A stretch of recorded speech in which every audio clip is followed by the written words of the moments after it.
So here we have the matte black Speed Queen 7 Series washer. As you can see, they went to their electronic control panel for this model. A lot of different cycle options through here. And one thing that makes this unit a little bit more unique to some of the other units is that it does give you a warm rinse option.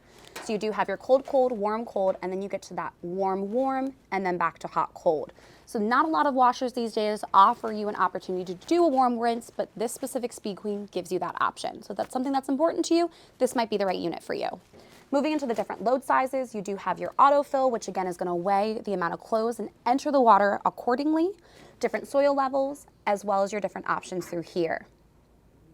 The one thing that is very unique to Speed Queen is it's not a large capacity. You're looking at about only 3.2 cubic feet. Now, as the advertisement says here, you can do about the same amount of laundry as a 4.3, so don't let the size completely deceive you. In the interior, it does have that stainless steel. It does have an agitator, and you would enter or put your detergent in at the bottom and end the clothes accordingly. You do have an option to put your softener in the agitator as well. Now, Speed Queen is known for being a long-lasting unit. We do average about 20 years for a Speed Queen.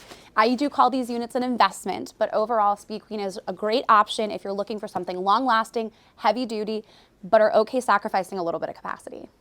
As always, be sure to shop donsappliances.com or check out one of our locations today.